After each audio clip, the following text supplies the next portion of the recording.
soy canción, soy volcán.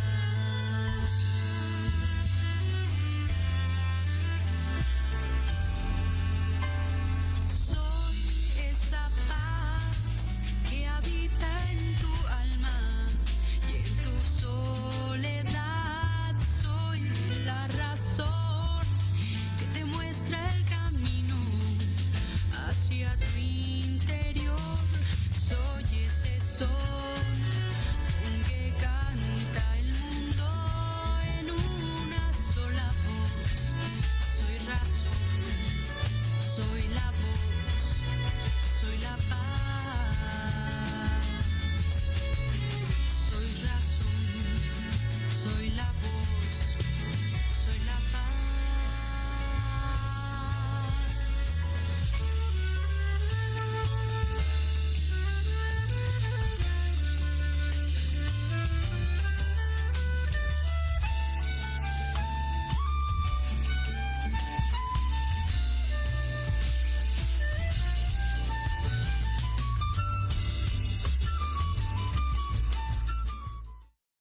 Estás escuchando Proyecto Radio MX con sentido social.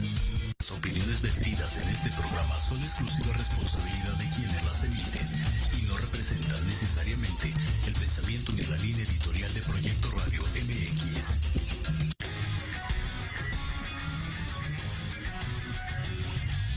Yokoso.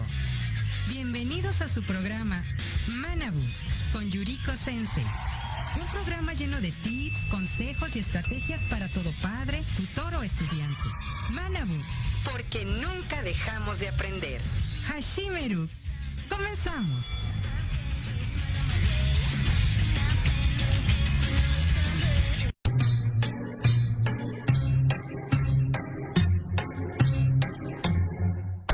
I'm sitting here in the boring room.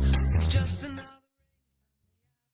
Muy buenas tardes, bienvenidos a su programa Manabu, porque nunca dejamos de aprender. Y esta tarde estamos con un tema muy importante, el cómo debemos nosotros combinar los medicamentos, si es que hay que combinarlos o no, y cómo debemos de hacerlo. Y además tenemos a un invitado de lujo. Y tenemos en esta tarde al doctor José Luis Becerra Beltrán, quien es médico cirujano, es egresado de la Facultad de Medicina de nuestra máxima casa de estudios, la UNAM. Tiene maestría en docencia y en administración de la educación superior. Es doctorante en ciencias de la educación, además de ser médico adscrito al servicio intrahospitalario del Hospital Ángeles. Es profesor titular en licenciatura y posgrado de nuestra máxima casa de estudios y también en la Universidad Anáhuac de las siguientes asignaturas: medicina, odontología, nutrición, fisioterapia y biomédicas. Además, coordina el diplomado en farmacología en la farmacología clínica, en la Facultad de Odontología de Zaragoza, de la UNAM, y también es miembro activo de la Sociedad Mexicana de Anatomía y de la American Association of Anatomy. Espero que lo haya pronunciado bien, doctor. Es director y fundador de eMedicine y también es conferencista a nivel nacional e internacional. Es un gusto poder tenerle entre nosotros y agradecemos a todos los que se van conectando, a mi hija Aiko, a mi señor padre, el señor José Masaru Hayasaka Kuwasoy, y a todos los que se están uniendo a través de todas las redes sociales que tiene Proyecto Radio MX. Y bueno, ¿qué le parece? Yo sé que es un tema muy amplio, tal vez nos vamos a ir a una segunda parte, pero es un honor poderlo tener aquí. Gracias, porque además de ser especialista en todo lo que vamos a estar trabajando ahorita, también es un amigo personal. Muchísimas gracias, doctor José Luis Beltrán, por estar con nosotros. ¿Qué tal? Muy buenas tardes a todos ustedes. Agradezco la invitación por parte de Proyecto Radio MX y a usted, maestra Yuri Hayasaka, quien realmente ha destacado en este programa con tan importante información y justamente estamos muy contentos de sumarnos a este tipo de proyectos. Gracias por la invitación. Muchísimas gracias. ¿Qué le parece si empezamos haciendo una diferencia? Porque decimos fármaco y a veces decimos, es que se está tomando una droga. ¿Es lo mismo, doctor, decir fármaco, medicamento, droga, o hay alguna diferencia? Bien, partamos del concepto de que cuando hablamos de fármaco, un fármaco es cualquier sustancia que tiene un efecto en el cuerpo, cualquier sustancia. A veces únicamente pensamos en tabletas, por ejemplo, captopril o meprazol. No, no, no. El propio café es un fármaco, ¿no? Estamos prácticamente haciendo actividades, ¿no? El estado de conciencia es de alguna manera limitado y tomas un cafecito y te despiertas. Entonces, obviamente es un fármaco. El alcohol, pues bueno, no se diga, ¿no? También es un fármaco. Si te pica una hormiguita, eso que te inyecta la hormiguita que es ceofórmico, también sigue siendo un fármaco. O sea, cualquier sustancia que pueda actuar sobre nuestra fisiología se conoce como fármaco. Sin embargo, estos fármacos pueden tener efectos positivos para la salud o efectos negativos. A los que tienen efectos positivos son a los que vamos a llamar medicamentos. Y para ser medicamento debe tener al menos una de las 4 propiedades que voy a mencionar. Uno, puede ser preventivo. Yo tomo un medicamento para que prevenga algo, por ejemplo, las vacunas. Las vacunas son para prevenir enfermedades. El segundo ejemplo sería terapéutico. Terapéutico quiere decir que cura. Yo tengo una infección, por ejemplo, a nivel faringea, una infección por alguna bacteria, tomo un antimicrobiano y perfectamente lo puedo resolver, o sea, me curé. El tercero podría ser de control, es decir, pacientes, por ejemplo, que tengan hipertensión o diabetes y que tomen un medicamento, la realidad es que solamente es para controlar, por ejemplo, el nivel de glucosa o la tensión arterial. Y por último, diagnóstico. Realmente a veces hacen estudios a los pacientes y te colocan algo medio de contraste. Todos los contrastes y líquidos son básicamente para diagnóstico, justamente de enfermedades. Entonces, aterrizando este contexto, ya podemos prácticamente definir que los fármacos son cualquier sustancia, pero el medicamento es positivo para la salud. La droga, por otro lado, tiene como característica efectos negativos a la salud, incluso dependencia. Regularmente se asocia al sistema nervioso y eso es algo que no es benéfico en ningún sentido para la salud. Muy bien, muchísimas gracias. Y entonces, si los medicamentos nos van a hacer algo de provecho, nos van a hacer un bien, ¿cuál sería la forma correcta de ingerirlos, de tomarlos, de administrarlos? Porque a veces, como buenos latinos, como buenos mexicanos, siempre estamos tendientes a automedicarse. Ay, que se tome media pastillita. No, que se tome una pastilla. No, que se tome 2 por la flojera de ir con consulta o con un especialista o con un médico general. ¿Cuál es la forma correcta entonces nosotros de ingerir si ya tenemos una receta médica? Sobre todo eso, para saber o a qué horas o cómo. Bien, esta pregunta sí quisiera detallarla un poquito. Cuando hablamos de medicamento, el medicamento puede venir en un estado físico, conocido como la forma farmacéutica, que puede ser una tableta, que puede ser una grajea, que puede ser una suspensión, puede ser un jarabe, ¿no? Lo que ustedes quieran. Y entonces, a veces nos parece como muy sencillo pensar que el medicamento, pues todo viene allí, pero hay que estudiar o conocer cómo se forma. El medicamento tiene 2 elementos importantes. El primero se llama principio activo, es decir, es la molécula o es la sustancia que va a tener el efecto terapéutico, el que me va a ayudar a mí. Y está recubierto por un elemento conocido como el excipiente o vehículo.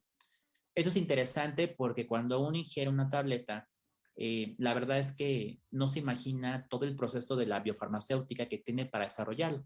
O sea, no es solamente la pura tableta, sino que la tableta está diseñada para que pase justamente por la cavidad oral, ¿no? Pase por la faringe, esófago, estómago, y luego en el estómago se pone en contacto con el jugo gástrico y se empieza a degradar. Y luego pasa al duodeno y va con la bilis y se degrada más. Entonces, todo este contenido pasa a la sangre. A ese paso del fármaco de donde llegó a la sangre se conoce como absorción. Entonces, esto es interesante porque hay fármacos que si ustedes ven una tableta, ¿no? Cualquier tableta de vía oral que vas a tragar a una tableta sublingual, te das cuenta que la sublingual, desde que la pones en la boca, se deshace, porque está diseñada justamente para que la saliva tenga la característica de poder degradarla. Por otro lado, las tabletas, por ejemplo, de vía oral, no tienen esta capacidad. Entonces, interesantemente, todos los fármacos están diseñados para su vía de administración. Por eso tenemos que respetarlo. Ahora, en la investigación clínica de medicamentos existen dos etapas interesantes. Una que se llama etapa preclínica, que es la que se hace, por ejemplo, cuando se desarrolla un nuevo medicamento y hablamos de que se hacen animales. La etapa clínica se hace justamente en humanos y tiene las características de que el fármaco va teniendo esta evolución en 4 etapas para que se pueda vender. Todo este proceso es interesante porque hablamos de 50,000 moléculas que se forman para que al final quede un solo medicamento, justamente uno. Y entonces Wow. los estudios clínicos, todos se hacen de la siguiente forma. Todos los pacientes que van a participar se deben tomar su medicamento con 250 mililitros de agua, todos. Y eso es interesante porque no usan ni jugos, no usan refresco, no usan otra cosa, usan agua. Entonces, si nosotros queremos tratar de evidenciar, ¿no? La forma correcta de hacerlo, simplemente hay que hacer la forma en la que se diseñó el medicamento, que es tomar agua, ¿no? Increíblemente, los medicamentos pueden tener diferentes capas y dar, por ejemplo, concentraciones en el cuerpo en todo el día.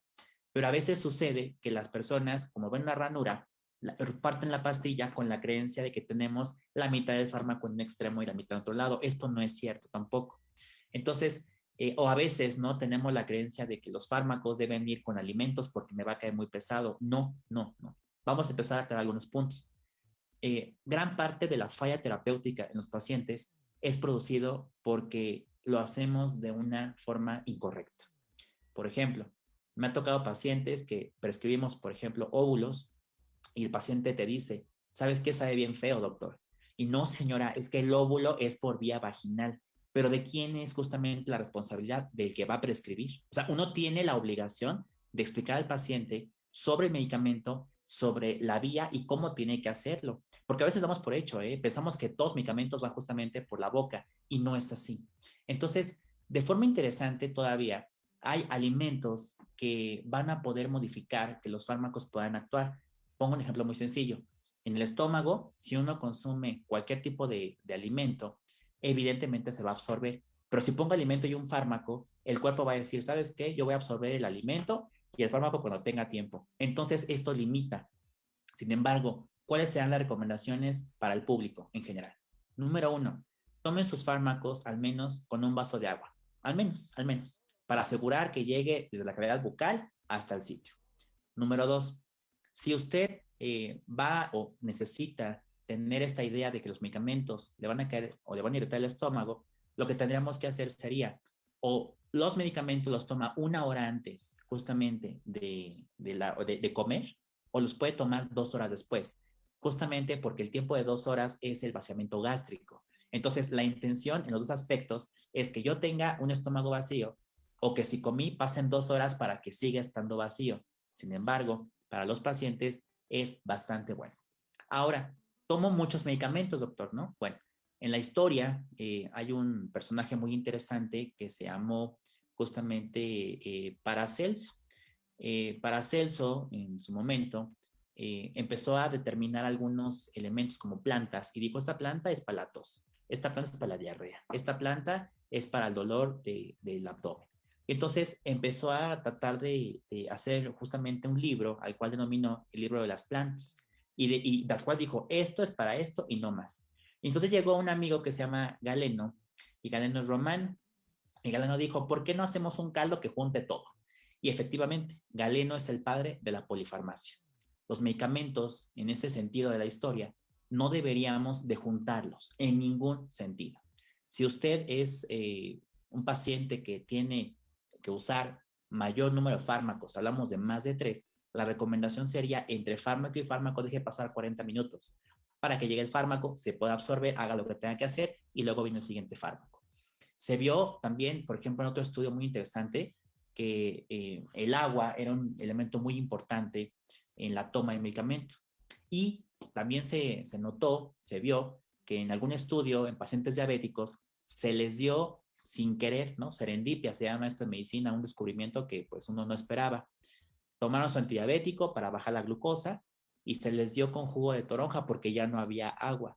Y se dieron cuenta que la glucosa a los pacientes que tomaron con jugo de toronja se elevó demasiado. O sea, es decir, los alimentos pueden modificar el efecto de los fármacos. Y esto siempre lo practico mucho con las abuelitas, ¿no? Cuando te dicen, señora, ¿no? Preguntas con ellas, señora, ¿y qué toma cuando se intoxica? No, luego leche. Y les digo, bueno, ¿y entonces por qué toma su medicamento con leche, no? Si usted dice que cuando se intoxica con leche lo puede evitar, el medicamento tiene la misma característica del veneno, por ejemplo, ¿no? Entonces, quiere decir que si nosotros vamos a consumir cualquier medicamento, lo tenemos que hacer con agua. Y ya vimos que, por ejemplo, los jugos, como el de toronja, altera el funcionamiento de ese medicamento. ¿Qué va a pasar si lo consumo, por ejemplo, con refresco o con alcohol? Muy buena pregunta. Resulta, vamos a hablar de la toronja primero, que a todo el mundo le encanta, ¿no? La toronja la utilizan muchísimo para bajar de peso, ¿no? Y la creencia a nivel, vamos a llamarlo así, universal, es que la toronja, la gente dice, es que quema grasa. No, no es que queme grasa. Tiene una molécula que son los flavonoides. Y me llama la atención porque cuando uno consume grasas y consume justamente toronja, de forma habitual, la grasa, ¿no? O el lípido, para ser más estricto, llega al hígado y el hígado lo transforma justamente en lo que sería nuestro gordito, ¿no? De lado. Pero cuando uno toma jugo de toronja, el hígado dice, no, no voy a construir nada, ¿no? Porque me bloqueas. Entonces se regresa el lípido al intestino y se va por la materia fecal. Entonces la gente dice, qué bárbaro, cuando comí con jugo de toronja no aumenté de peso. Efectivamente, vas al baño y tu materia fecal flota, ¿no? Si la materia fecal en el baño flota, es un aspecto de que no se absorbió la grasa y que se quedó prácticamente a nivel digestivo. Entonces, cuando nosotros tomamos con los medicamentos con jugo de toronja, se inhibe el funcionamiento hepático y entonces ya no, el medicamento no puede trabajar como debiera ser, si depende de esta vía. Por eso es importante conocer que bebidas como por ejemplo refrescos que son ácidos tienen también la característica de modificar la propiedad del medicamento. Y la leche, el alcohol, evidentemente no. Y más con, por ejemplo, medicamentos como antimicrobianos, ¿no? Cero, no deberá utilizarse. A mí me da atención cuando me dicen los pacientes, doctor, ¿puedo tomar alcohol? ¿No? Y yo digo, pero está enfermo, está enferma, ¿no? O sea, creo que cuando estás enfermito o enfermita, ¿no? Creo que no es lo más correcto tomarte una cuba, ¿no? Y digo, creo que si están enfermos, pues bueno, buscan la salud, ¿no? Pero bueno, hay de todo en la viña del Señor. Sin embargo, es importante acotar a veces que, que este tipo de elementos en la prescripción debemos de considerarlos. Y aunque no sean, aunque el médico no nos dé justamente este tipo de información, pues ustedes que están o que siguen justamente a Proyecto Radio MX, a la maestra Yuri Hayasaka, pues evidentemente van a tener información, yo creo que de primera mano, ¿no? Y esa es la importancia que tienen ahora las redes sociales, ese tipo de eventos académicos, ¿no? Que le dan mucha fortaleza a nuestra población. Muchísimas gracias. Recibe un saludo de Sebastián Galván y tenemos muchos mensajes también en Facebook que regresando de nuestro corte, el único corte que vamos a tener para aprovecharte al máximo, que va a ser ahorita en unos minutos a las 2:30, nos vamos a ir al único corte del programa, pero estás recibiendo demasiados saludos. Obviamente eres muy conocido a nivel nacional e internacional y agradecemos que nos estés orientando cómo debemos de consumir nuestros medicamentos, sobre todo a las mamás, que somos las que estamos al pendiente de los niños que le mandan para la gripe y decimos, tienes que comer. Ya dijiste que el agua no altera el funcionamiento del medicamento, pero los jugos, refrescos y alcohol sí. ¿Qué pasa con los alimentos? ¿Ellos también influyen? ¿El alimento sólido? Sí, increíblemente es una competencia el estómago y el duodeno y todo el tubo digestivo van a competir por absorber. Si están llenos, no pueden competir. Y si están llenos, el estómago y el duodeno no tienen capacidad para absorber el medicamento, para transportarlo. Entonces es súper indispensable que ningún tipo de terapéutica se combine. Por ejemplo, los médicos, bueno, en este caso todos los que practicamos la medicina alópata, que es lo que hacemos, una recomendación sería no combinar, por ejemplo, con homeópata. Y no estoy diciendo que no funcione, simplemente el comentario es, La homeopatía tiene entre su formación de medicamentos chochitos que están envueltos en alcohol. Entonces el alcohol vuelve a lo mismo, cuando uno combina estos fármacos hay una interacción, razón por la cual no. La terapia que ustedes elijan, la que sea, pero respétenla. O sea, si van a ser completamente alópatas, o sea, medicina científica como la que practicamos, adelante, pero no combinen con ninguna otra. Si dedican prácticamente a hacer la alternativa, dedíquense a la alternativa, pero no combinen la alópata, ¿no? De modo que entonces vamos a poder como obtener el máximo beneficio justamente con estos conocimientos, ¿no? A veces creemos que por combinar más terapéutica nos va a ir mejor y la verdad es que no siempre es la mejor opción. Ok, nos mencionabas hace un momento que debemos dejar entre un medicamento y otro un lapso de 40 minutos, más o menos, para que se puedan absorber. ¿Qué pasa con las personas que decimos o que acostumbran decir con el mismo vasito de agua y no un vaso normal, que es de 240 mililitros más o menos, que es lo ideal que deberían de ingerir, pero con el vasito más chiquito de la casa se quieren tomar 2 pastillas? ¿Cuál va a funcionar? Ok. Uno de los objetivos más importantes justamente de tomar el agua no es que el fármaco, justamente, si ponemos poca agua, se queda aquí, en esta zona, el esófago. Entonces, esto es algo bien común. Hay gente que se toma pastillas con la propia saliva, ¿no? Entonces, el agua, la característica más importante es que funge como si fuera un vehículo, ¿no? O sea, tiene que garantizar que llegue al sitio, ¿no? Eso es interesante porque, bueno, lo veo desde el punto de vista desde las pastillas.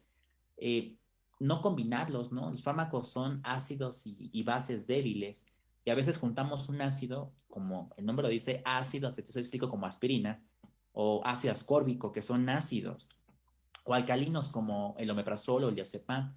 Si van juntos, evidentemente se pueden incluso hasta neutralizar. Y eso sería pésimo, porque en Entonces un no intento sirve. pues sí, no sirve para nada. Entonces la gente dice, me los tomo todos juntos, ¿no? Y luego dices que yo me siento mal, no, siento que no me curo, siento que no mejoro. Y la realidad es que podríamos cambiar todo este panorama si yo creo que orientamos al paciente. Y yo sé que es mucho de los comentarios de las personas de, es que mi doctor no me dice, es que en la consulta nunca se me sugirió. Bueno, eso es algo muy común. A veces el tiempo que tenemos es limitado y la formación en farmacología también no es algo de lo más común. Sin embargo, este tipo de foros abren justamente a que tengamos la oportunidad de compartir conocimientos para tener una mejor actividad y uso de los medicamentos.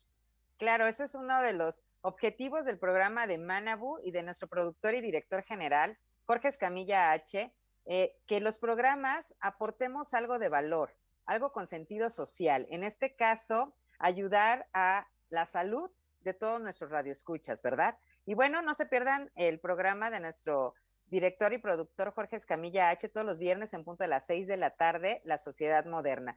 Y antes de irnos al corte, eh, tenemos un término que hace un momento tú mencionabas y decías polifarmacia. ¿A qué te refieres con polifarmacia? Perfecto. Cuando una persona toma más de 2 medicamentos, ya entra en polifarmacia. O sea, prácticamente es una gran cantidad, ¿no?, de fármacos. Idealmente no debe hacer. Ahora, el paciente con polifarmacia regularmente es el paciente abuelito, ¿no? Es el paciente que tiene múltiples enfermedades y que le dan múltiples medicamentos.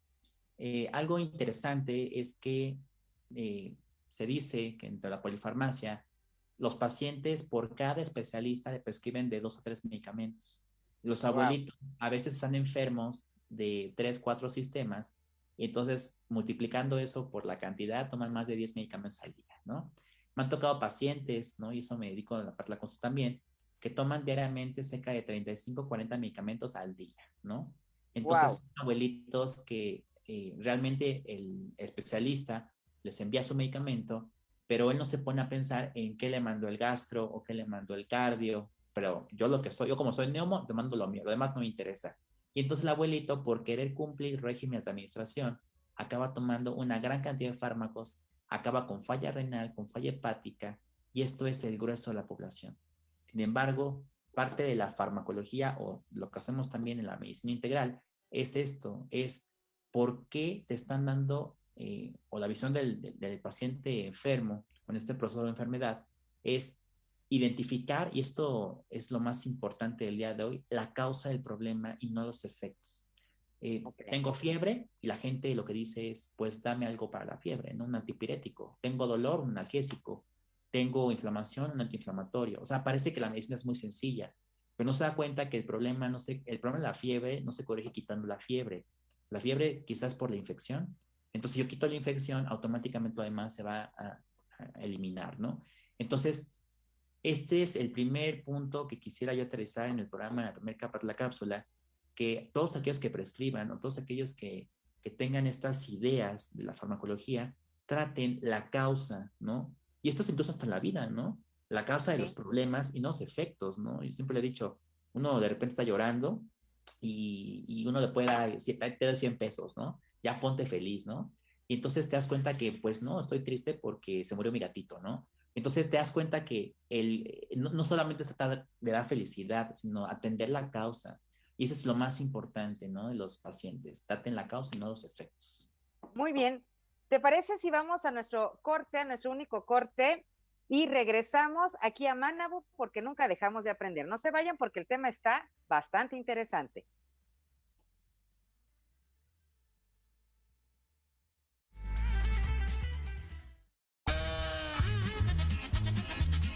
Oye, ¿a dónde vas? ¿Quién, yo?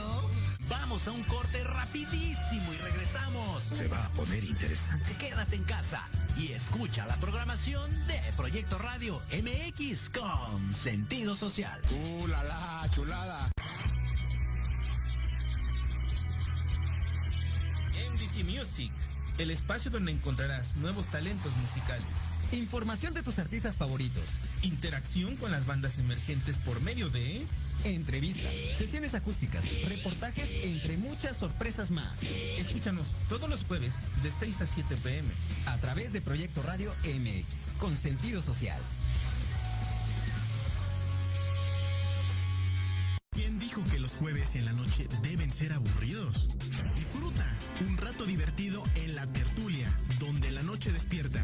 Escúchanos todos los jueves de 7 a 8 de la noche en Proyecto Radio MX.com y comparte con nosotros la mejor hora con tus experiencias.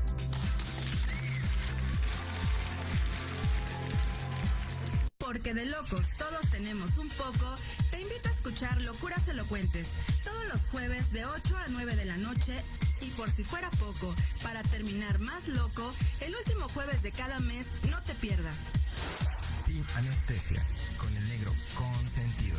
Sí, conmigo. Con sentido social, solamente en Proyecto Radio MX. Con sentido social. Remate informativo.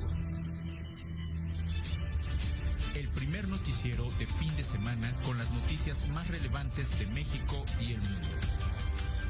Entrevistas, secciones, debates y mucho entretenimiento. Todo esto conducido por Alejandro Catalán y su equipo de colaboradores. Todos los viernes de 9 a 10 de la mañana por la frecuencia de Proyecto Radio MX.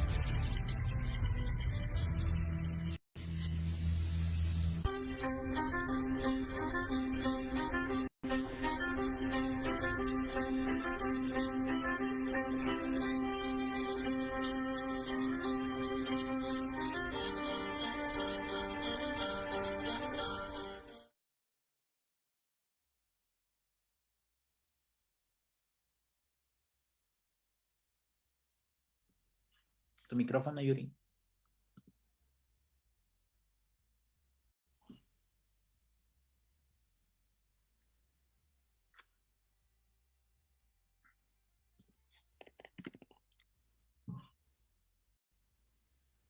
Perdón. Regresamos aquí a Manabu porque nunca dejamos de aprender. Estamos con el doctor José Luis Becerra Beltrán, que es especialista en muchas áreas, pero sobre todo en farmacología, y nos mencionaba que no podíamos nosotros combinar dos medicamentos, sobre todo si son ácidos, si son bases, que lo debemos de nosotros ingerir con un vaso, con agua, no jugo, no tenemos que combinarlo con refresco, tampoco, y sobre todo con alcohol. Vimos la diferencia entre fármaco, medicamento y también droga. Agradezco todos los comentarios a favor.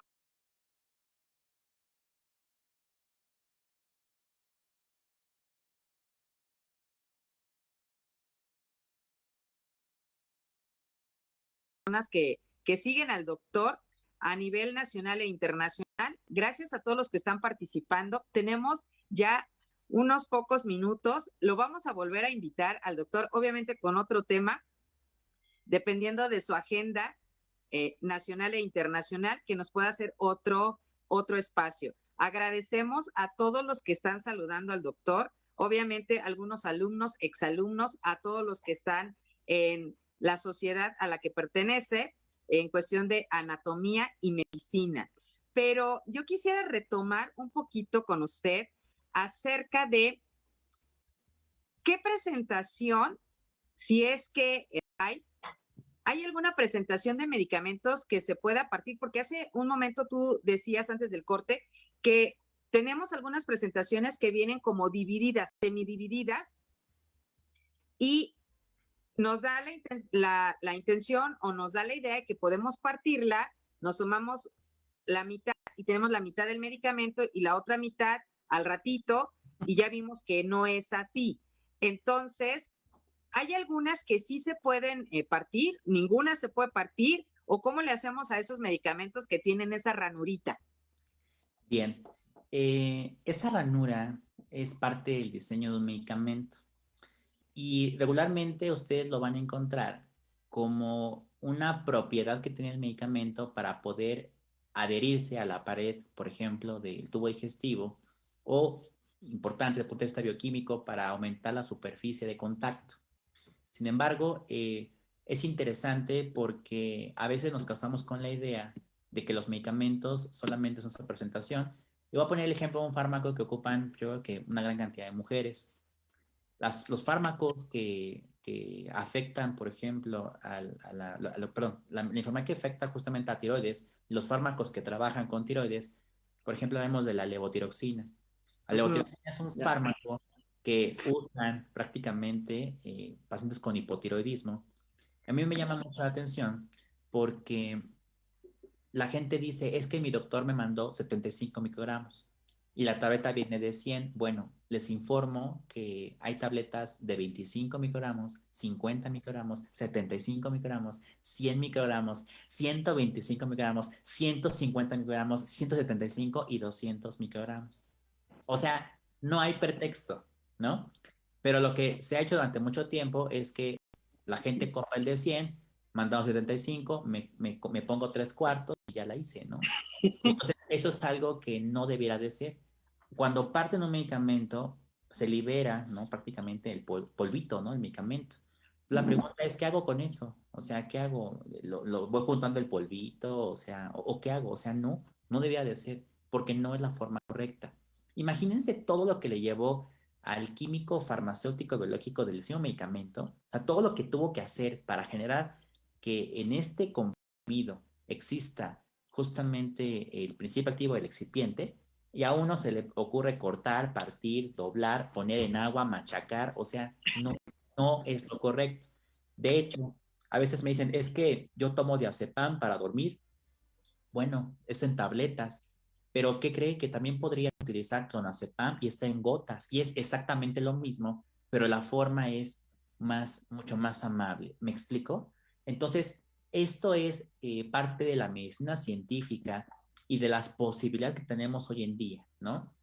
Me encantan las personas cuando hablan de tomar fármacos e incluso los tés, ¿no? Y lo digo abiertamente, los tés son fármacos. O sea, la gente los usa porque sirven, funcionan. La herbolaria no es algo que está ajeno a la medicina. O sea, toman su té de manzanilla, su té de valeriana, su té de azares y saben que funciona. Entonces, el hecho de decir que no quieren tomar un medicamento porque prefieren un té, a mí me parece bastante mal. ¿En qué sentido? El fármaco tiene todas las características y vamos a decir, todo el control de calidad, y hablemos de calidad como cero errores, de que el fármaco está limpio, no trae tóxicos, perfectamente diseñado. Y la plantita, pues es la que estoy cultivando aquí en mi casa, la que tengo que sacar y limpiar. Entonces la pongo en un té y la pregunta es, ¿cuánto es un té pintadito? O sea, yo sé cuántos miligramos hay de medicamento en ese té. La respuesta es no. Entonces, la verdad es que a veces la gente dice, prefiero no tomar fármacos porque los fármacos dañan mi hígado. Yo creo que esa es una idea que tenemos que empezar a cambiar, ¿no? No va tanto por ahí. Yo sería un poquito más creyente que y no creyente, científico, que los fármacos tienen un perfil mucho más de seguridad que cualquier otro que pueda tomar del medio ambiente incluso, ¿no? Ok. Le saludan el 3007 de Gabriela. No sé si hace referencia a usted. Tim Becerra, obviamente. Son sus fans, muchos. Nos está saludando también Jerry, que es el conductor principal del programa Entre Roomies. No se lo pierdan los viernes en punto de las 8 de la noche. Y dice que es excelente programa, le manda saludos y felicitaciones. Ya nos dicen que está muy guapo, así que muchas felicidades también. Tenemos también comentarios en la web, doctor. Me llevaría lo que resta del programa, pero, por ejemplo, María Palma menciona que le manda saludos y qué buen programa. Melanie Mesa, también saludos al doctor, gran información, obviamente, como toda la que él proporciona. Sandra Morales también. Rebeca Sodi García también le manda saludos, dice que es un ejemplo a seguir. Paola Mateo, doctor Becerra, saludos, es un orgullo tenerlo como profesor. Y bueno, también como compañero del doctorado, es un orgullo y un placer poder contar con usted. Sabdiel Ale Muñoz también le manda saludos. Munga Duño, Shadani Mendoza también le manda saludos. Lorena Martínez, Elizabeth Uribe, Mariana Vadillo, María Paola Simón, Eduardo Lucero, Abigail Serra, y creo que son todos los que ha tenido como pacientes, como alumnos, exalumnos o alumnos vigentes, que nos está, creo que tenemos a casi la mitad de la UNAM escuchándolo a través de la web y a través de Facebook Live, y le agradecemos que ellos nos estén escuchando aquí en Manabu, porque nunca dejamos de aprender. Pero estabas hablando de los té, y ya dijimos, bueno, ya dijo usted que los té también son considerados como fármacos por la composición y porque están combinados. Ivette Reyes también le manda saludos y Reina Hernández. Así que, hablando de esto, ¿se puede dar medicamentos con otro tipo de medicina? Ahora hablan de medicina molecular, por ejemplo, de nanotecnología, además de los famosos té, ya no tanto la homeopatía, porque ya la tocó hace un momento, pero ¿qué medicamentos se pudieran mezclar en cuestión a este tipo de medicina que le llaman medicina alternativa? O, por ejemplo, los famosos que van a Reiki o medicina holística. ¿Es funcional que nosotros combinemos también este tipo de medicamentos, el medicamento alópata? Muy buena pregunta. Como comentamos al principio, sería recomendable que respetaran siempre la terapéutica que ustedes hacen, ¿no? El fundamento científico, justamente, o lo que pretende la alopatía, es generar medicina basada en la evidencia, ¿no? Y vamos a hablar de un grupo de fármacos para tratar de englobar este contexto en algo más utilizado: los suplementos alimenticios. Los suplementos alimenticios no son considerados en ningún sentido fármacos con una eficacia demostrada, ¿no? De hecho, hay una leyenda que dice, este producto es responsabilidad de quien lo prescribe y quien lo usa.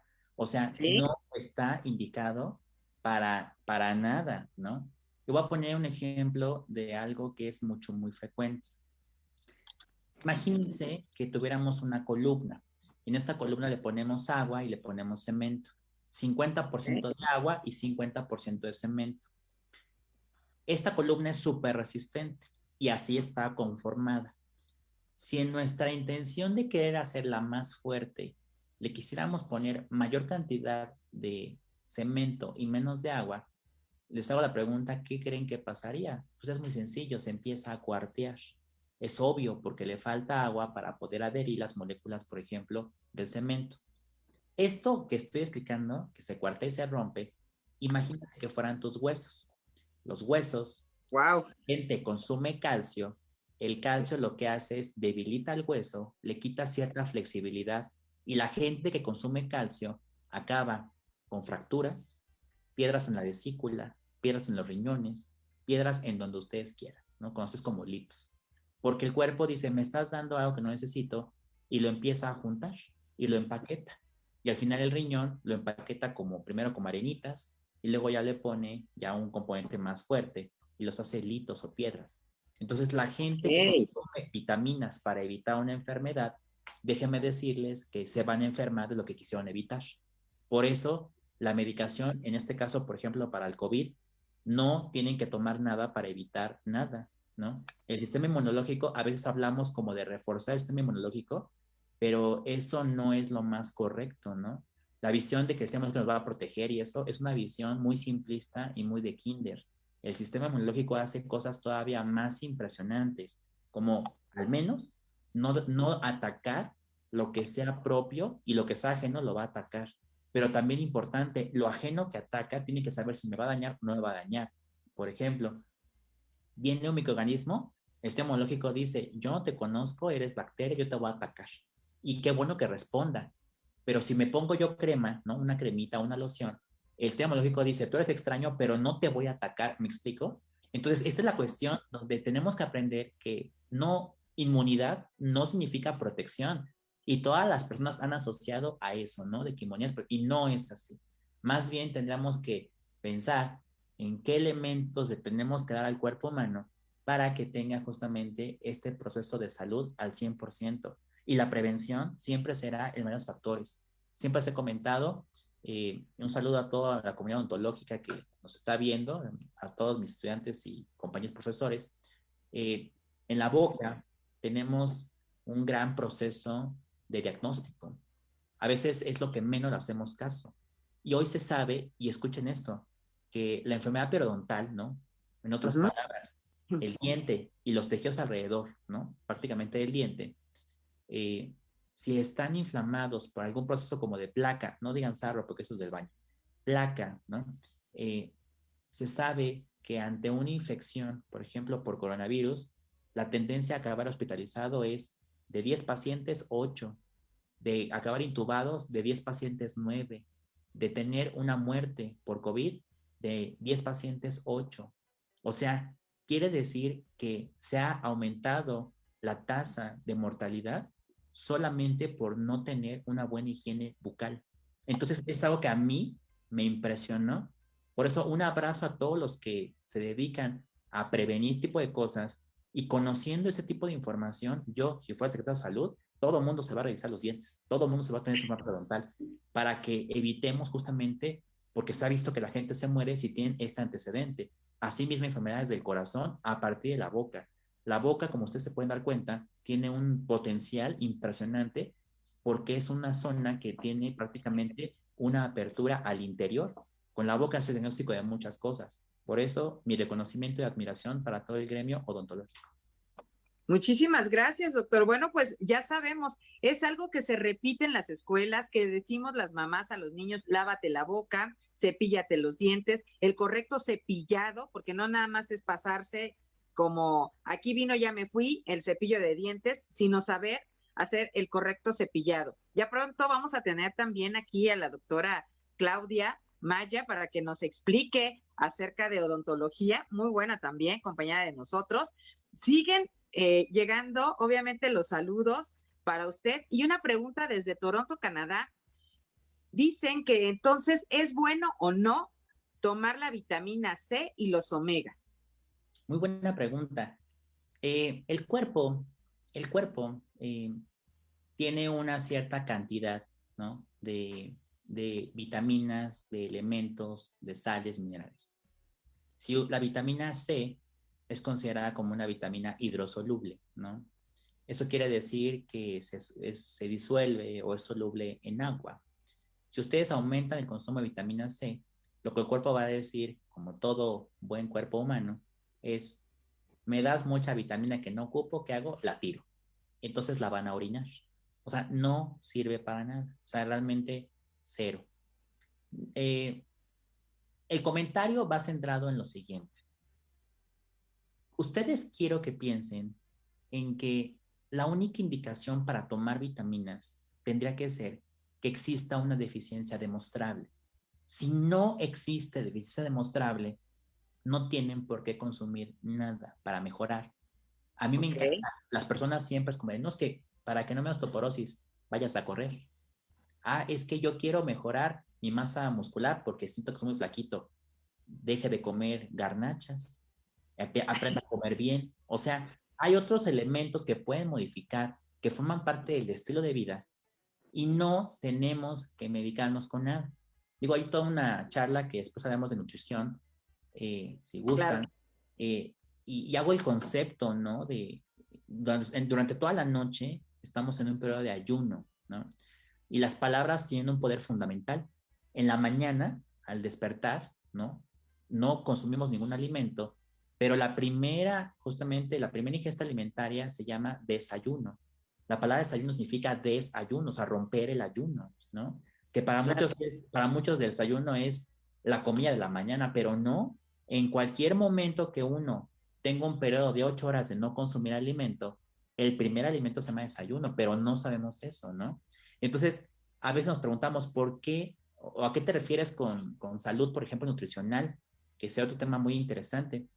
El plato, o conocido la pirámide alimenticia, si ustedes la ven, y hasta abajo frutas y verduras, ¿no? Los cereales, las carnes y las golosinas. Si ustedes hicieran esa pirámide, bueno, les voy a decir que van a acabar todos con diabetes, ¿no? Es una pirámide que no sirve para nada. Se diseñó con un aspecto totalmente empresarial para vender alimentos y consumirlos. Sin embargo, se ha visto que las proporciones, la cantidad de calórica de los alimentos es lo que debe repercutir.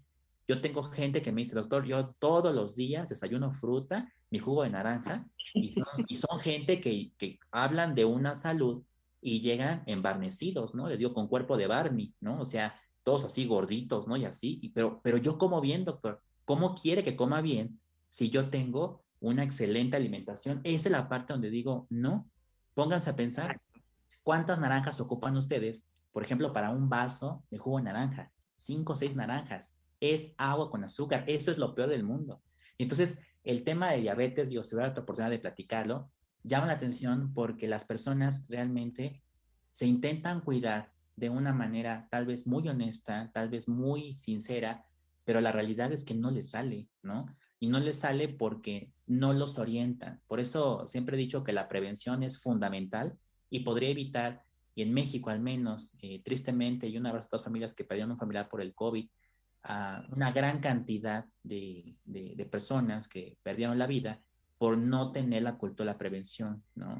Hay cosas que tenemos que empezar a fundamentar y la verdad es que la farmacología hoy en día tiene un aspecto muy interesante, donde en la actualidad, digo, si me permiten, existen medicamentos que tienen este potencial de prácticamente ya curar enfermedades incurables, ¿no?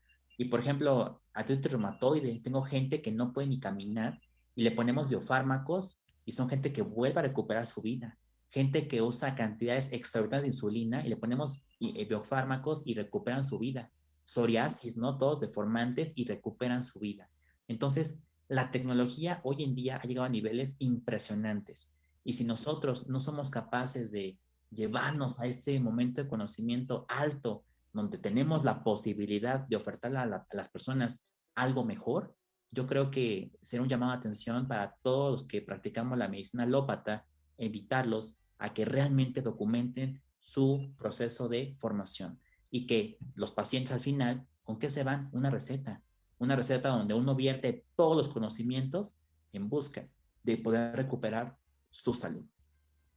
Oiga, pues está sumamente interesante. Obviamente no nos da el programa. Vamos a tener que hacer una segunda parte porque todavía se quedaron en el tintero varias preguntas que tengo por hacerle con respecto a los medicamentos, pero ya tocó otros temas como nutrición y como prevención. Valeria Aguilar dice que lo admira y que es su fan número 1. Tiene saludos de Mabe Velázquez, Mabe Vélez, Karina Recendis, Marván López Andrea, Ivette Reyes, Reina Hernández y Sebastián Galván dice que con los comentarios respecto a la boca, pues les está dando más trabajo a los odontólogos, pero también a las mamás, porque obviamente tenemos que cuidar mucho esto. Sofía Díaz dice que lo ama. Y también nosotros en Proyecto Radio MX, en el programa de Manabu, además de agradecerle, también le amamos y le admiramos, y ya sabe que yo soy en lo personal su fans en muchos aspectos. Y bueno, Mungarduño dice, Tim Becerra, ya adoptéme doctor. Así que creo que los que hemos estado trabajando en su equipo, en algunas áreas con la máxima clase de estudios, podemos decir que Tim Becerra siempre es calidad y excelencia. Y bueno, sus redes sociales, ¿dónde lo pueden seguir? ¿Cómo pueden saber de eMedicine y de todos los cursos que usted da también, no solamente para los estudiantes de la Anáhuac o de la UNAM? Muchas gracias. Pues bueno, pueden encontrarme en mis redes sociales. Estoy en Instagram como José Luis Becerra, R, y en Facebook como José Luis Becerra. Con mucho gusto, las puertas están abiertas al conocimiento. Trabajo en diferentes academias de medicina y de otras áreas, y pues con mucho gusto a sus órdenes, tanto en la consulta como en la parte de educación. De verdad que ha sido un placer estar con todos ustedes. Maestra Yuri, siempre he admirado su trabajo y la verdad un proyecto a nivel internacional como esta radio tan sólida y realmente joven, pero tan importante, me halaga estar con ustedes y siempre apoyando justamente para que aprendan de una forma diferente, ¿no? Que es algo que le agradece mucho a usted. Muchas gracias por la invitación. Muchísimas gracias. Gracias por sus palabras y gracias a Cabina.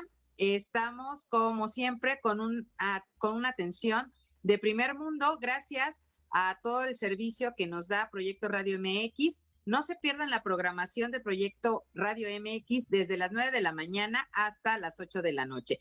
Le agradecemos, doctor, agradecemos a todos los que se conectaron y próximamente nuevamente va a estar con nosotros, ya lo prometió, y bueno, vamos a checar agendas. Gracias y hasta la próxima semana en punto de las 3 de la tarde. Yo soy Yuriko Sensei y este es Manabu, porque nunca dejamos de aprender. Hasta la próxima.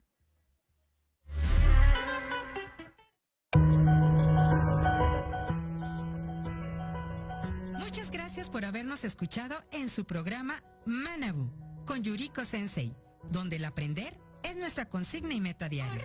Síganme en Facebook e Instagram como Asesorías Académicas Hayasaka.